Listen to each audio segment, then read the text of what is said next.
Hello friends, मैं LR. Kumawat, प्रवक्ता mechanical RSC. Engineering, government Ramchandra Khetan polytechnic college Jaipur. आज मैं आपको एडवांस एयर कंडीशनिंग MR 302 के टॉपिक वेंटिलेशन के बारे में बताऊंगा। आज अपन वेंटिलेशन सिस्टम के बारे में स्टडी करेंगे। जैसा कि अपन पहले वाले लेक्चर में स्टडी कर चुके हैं, need of ventilation and quantity of ventilation air के बारे में अपन डिटेल से स्टडी कर चुके हैं। वेंटिलेशन क्या होता है और क्यों ज़रूरी है, इसके बारे में अपन ने डिटेल से स्टडी करी है। साथ ही क्वांटिटी ऑफ वेंटिलेटिंग एयर के बारे में स्टडी करी है, जिसके अंदर कितनी क्वांटिटी अपने को फ्रेश एयर की ज़रूरत होगी, वेंटिलेशन एयर की अलग अलग जो आपकी एप्लीकेशन है उसके आधार पे, इसके बारे में अपन स्टडी करी थी, जिसके बारे में मैंने आपको इस तरह से बताया था। आज अपन बात करेंगे ventilation system. Ventilation system means जो वेंटिलेशन के लिए मैकेनिकल सिस्टम, एक तो आपकी नेचुरल वेंटिलेशन सिस्टम होता है। नेचुरल में तो आपकी विंडो वगैरह लगाई जाती है, स्पेस खुला होता है, जिससे कि जो एटमॉस्फेयर से एयर आती है उसी से वेंटिलेशन हो जाता है। लेकिन जहाँ पर मैकेनिकल वेंटिलेशन की ज़रूरत पड़ती है, यानी मैकेनिकली अपन को इक्विपमेंट लगा करके फिर वेंटिलेशन करें, तो ऐसे कौन सिस्टम्स जो हैं उनके बारे में अपन स्टडी करेंगे। तो ये दो तरह के होते हैं जो हैं ventilation system. Mechanical ventilation system जो हैं वो दो तरह के हैं, यूनिट वेंटिलेशन सिस्टम और एक सेंट्रल वेंटिलेशन सिस्टम। पहला है यूनिट वेंटिलेशन सिस्टम और दूसरा है central ventilation system. Unit ventilation system का ये देखो डायग्राम बना हुआ है, यूनिट वेंटिलेशन सिस्टम। और इसका सबसे अच्छा एग्जाम्पल है, आप लोगों ने देखा होगा किचन या लेबोरेटरी के अंदर एक एग्जॉस्ट फैन लगा होता है। उस एग्जॉस्ट फैन का काम क्या होता है, या फिर टॉयलेट की बात करें तो वहाँ पर जो एग्जॉस्ट फैन लगे हुए होते हैं कि वहाँ की जो एयर है, जहाँ वो जो कि आपकी क्या हो गई, डर्टी हो गई, जो है आपकी, उस एयर को जो है बाहर फेंकना और वहाँ पर फ्रेश एयर को एंट्री दिलवाना, ये काम होता है। तो वो एक तरह से यूनिट वेंटिलेशन सिस्टम लगा हुआ आता है। तो ये यहाँ पर बनाया गया। यूनिट वेंटिलेशन सिस्टम में क्या होता है कि ये आपकी एक इकाई यूनिट होती है जो किसी सिस्टम से आपकी इंडिपेंडेंट होती है, उसमें डिपेंड नहीं रहती है।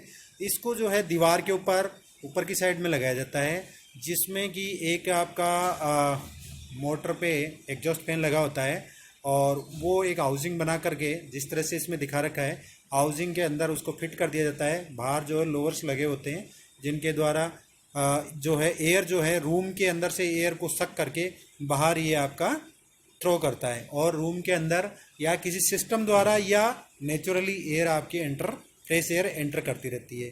तो this is the unit ventilation system. आप देख रहे हैं इसका डायग्राम, ये आपका दीवार में लगा होता है। दीवार जो होती है कि साइड बाहर की जो दीवार है उसमें लगाते हैं इसको। यूनिट वेंटिलेशन सिस्टम जो है वो एक जो रूम है या एक बड़ा रूम है तो उसमें एक यूनिट भी लगा सकते हैं, दो भी एक से ज़्यादा भी लगा सकते हैं। जैसा कि आप देखते हो किचन में मोस्टली एक लगा होता है, आपका बाथरूम में लगा होता है। लैब जो बड़ी लैब होती है उनमें 2 3 4 भी लगाए होते हैं, लेकिन ये यूनिट होते हैं, यानी कि आप इंडिविजुअली किसी एक को चला सकते हैं, एक को बंद कर सकते हो। तो ये इंडिपेंडेंट होते हैं एक दूसरे से। Then located in a space to be ventilated, जहाँ जिस स्पेस को अपने वेंटिलेशन करना है उस स्पेस की जो आउटर मोस्ट दीवार होती है उस पर अपन इसको लगाते हैं।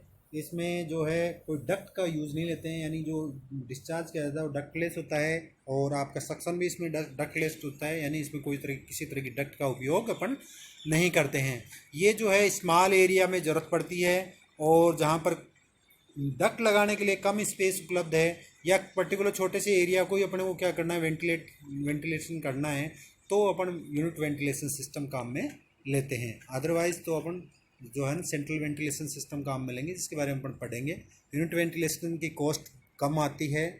साथ में ये क्या है कि आपका पर्टिकुलर स्पेस, जैसे छोटा स्पेस है तो वहाँ पर आपका डक्ट के सिस्टम लगा करके फिर आप करोगे तो उसकी कॉस्टिंग बहुत ज़्यादा बढ़ जाती है। डक्ट इसमें यूज़ नहीं करते, खाली जो है फैन यूज़ करते हैं। एग्जॉस्ट फैन जो होता है वही होता है जो मोटर पे और फ्रेम में लगा होता है, और इसलिए इसकी कॉस्टिंग कम होती है, मेंटेनेंस कॉस्ट भी कम होती है, हैंडलिंग में इजी होता है, स्पेस बहुत कम आपका ऑक्यूपाई करता है। तो ये this is the unit ventilation system. जिसके बारे में डिटेल से पढ़ा। एग्जाम बहुत बार यूनिट वेंटिलेशन सिस्टम के बारे में क्वेश्चन डायरेक्ट पूछ लिया जाता है, explain the working of the unit ventilation system. तो इसके बाद आप एक्सप्लेन कर सकते हो, उसके मेरिट डीमेरिट्स लिख सकते हो। डीमेरिट्स तो ये हो गया कि आप जो है इसको बड़े सिस्टम के लिए काम में नहीं ले सकते हो। दूसरी बात, ये जो है आपकी बाहर की दीवार होना ज़रूरी है, आउटर मोस्ट दीवार होना ज़रूरी है। अदरवाइज़ तो क्या होगा, अंदर कोई रूम है और उसके पास फिर रूम बना हुआ है तो आप उसमें जो है ना इस सिस्टम को नहीं लगा सकते। केवल इसको जो आउटर मोस्ट दीवार है उसी पे अपन काम में लेंगे। Then central ventilation system. Central ventilation system जो है, जो आपकी सेंट्रल एयर कंडीशनिंग का जो सिस्टम होता है वैसा ही होता है। इसमें एक डक्ट लगाई जाती है, रिटर्न डक्ट, पूरी की पूरी डक्ट होती है। ये डक्ट लगी हुई होती है जिसपे कि जगह जगह इनलेट बना दिए जाते हैं और इसके टॉप, इसको जो है ना दीवार से ले जा करके टॉप पे लगा दिया जाता है।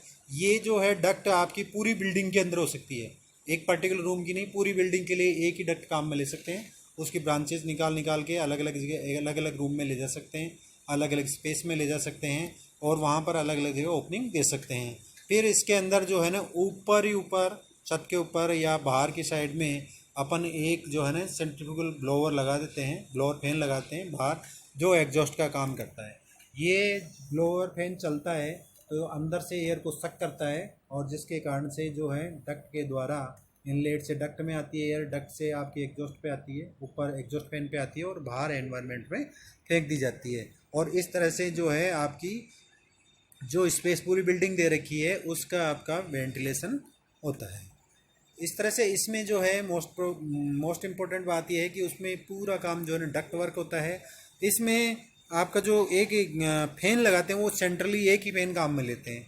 यदि ज़्यादा बड़ी है यूनिट, बिल्डिंग या स्पेस बहुत ज़्यादा बड़ा है तो आपका एक से ज़्यादा काम में लेंगे। अदरवाइज़ एक फैन आपका जो ब्लोअर फैन ज़्यादा कैपेसिटी का वो काफ़ी होता है। इसमें डक्ट वर्क के लिए अलग से पैसा लगाना पड़ता है, कॉस्टिंग इसकी डक्ट वर्क की बढ़ जाती है, लेकिन स्पेस ज़्यादा कवर हो जाता है। दूसरी बात, डक्ट को भी अपने को स्पेस की ज़रूरत होती है, इतना स्पेस अवेलेबल होना चाहिए ताकि डक्टिंग की जा सके। ये जो सेंट्रल वेंटिलिंग सिस्टम है इसमें मैंने बताया आपको कि वह डक्ट अरेंजमेंट चाहिए होता है। मेन कंपोनेंट इसके ब्लोअर फैन और डक्ट होती है। डक्ट के अंदर नीचे जो है ना आपके इनलेट्स लगे होते हैं जिनके द्वारा एयर को सक किया जाता है, स्पेस से सक किया जाता है। लार्ज बिल्डिंग में काम में लिया जाता है, बहुत बड़ी बिल्डिंग जो होती है उनमें काम में लिया जाता है। एक साथ एक या एक से ज़्यादा सिस्टम सेटअप किए जा सकते हैं बिल्डिंग में। मोस्टली यदि बिल्डिंग आपकी छोटी है तो एक सिस्टम काफ़ी होता है। यदि अपने को लगे कि अलग अलग जगह से जो डक्ट वर्क है वो ज़्यादा हो रहा है तो आप एक से ज़्यादा सिस्टम भी आप इसमें काम में ले सकते हो। और separate portion can be ventilate by opening और closing grills in the duct work.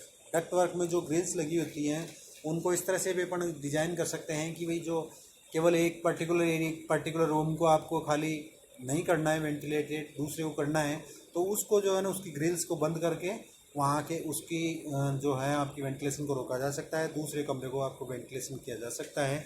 इस तरह से दोनों रूम में आप उसको काम में ले सकते हो।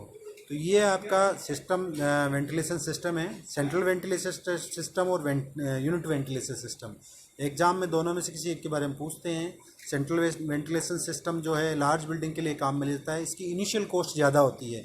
सेंट्रल वेंटिलेशन सिस्टम की इनिशियल कॉस्ट ज़्यादा होगी। और यदि सेम अपन स्पेस की बात करें, सेम स्पेस के लिए वेंटिलेशन के लिए बात करें तो जो ऑपरेटिंग कॉस्ट होती है वो यूनिट वेंटिलेटर की ज़्यादा होगी क्योंकि उसमें अलग अलग आपको क्या लगाना पड़ेंगे, यूनिट वेंटिलेटर्स अलग अलग और ज़्यादा क्वांटिटी में लगाने पड़ेंगे। जबकि इसमें एक ही unit ventilator central ventilation system लगाना पड़ेगा, लेकिन इससे डक्ट वर्क बढ़ जाएगा तो इसकी ऑपरेटिंग कॉस्ट है वो कम आएगी, डक्ट वर्क की कॉस्ट बढ़ जाएगी, स्पेस ज़्यादा ज़रूरत पड़ेगी। मेंटेनेंस के लिए डक्ट वर्क की जो मेंटेनेंस है वो थोड़ी आपकी अलग से हो जाएगी इसमें। साथ में इसमें जो कि आपका सिस्टम तो एक ही है और एक ही काम में ले रहे हैं comparative to unit ventilation system. तो ये जो था आपका सेंट्रल वेंटिलेशन सिस्टम था। इस तरह से अपन ने आज ये डिस्कस किया कि unit ventilation system and central ventilation system ये दोनों मैकेनिकल सिस्टम हैं, मैकेनिकल रूप से चलाए जाते हैं। इनके लिए इलेक्ट्रिसिटी की ज़रूरत पड़ेगी अपने को, इलेक्ट्रिसिटी कॉस्ट भी आपकी इसमें कंसिडर की जाएगी। जबकि नेचुरल वेंटिलेशन सिस्टम में खाली के जो है आपकी विंडोज़ वगैरह है इनसे वेंटिलेशन होता है, इसमें किसी तरह की आपकी अलग से मैकेनिकल सिस्टम की ज़रूरत नहीं पड़ती है। लेकिन चूँकि मैकेनिकल सिस्टम लगाने से ही श्योर हो जाता है कि अपन जितनी डिजायर क्वांटिटी में वेंटिलेशन एयर की ज़रूरत पड़ती है उतनी अपन काम में ले सकते हैं। कि भाई जैसे 1 एयर चेंज, 2 एयर चेंज या 5 एयर चेंज पर आवर, जितनी भी अपने को ज़रूरत है उतनी अपन उसको प्राप्त कर सकते हैं। नेचुरल में ऐसा नहीं है। नेचुरल में ये है कि यदि आपकी एयर ब्लो हो रही है, नेचुरली एयर ब्लो हो रही है, तो आपका वेंटिलेशन होगा। अदरवाइज़ यदि नेचुरली एयर ब्लो नहीं हो रही है तो आपकी वेंटिलेशन उसमें पॉसिबल नहीं हो पाएगा। मैकेनिकल में यही है कि भाई आपका जितना अपन जितनी क्वांटिटी में चाहें उतनी वेंटिलेशन अपन कर सकते हैं और ज़्यादा इफ़ेक्टिवली कर सकते हैं। तो आज के लिए अपन इतना ही रखेंगे। Thank you. आगे पर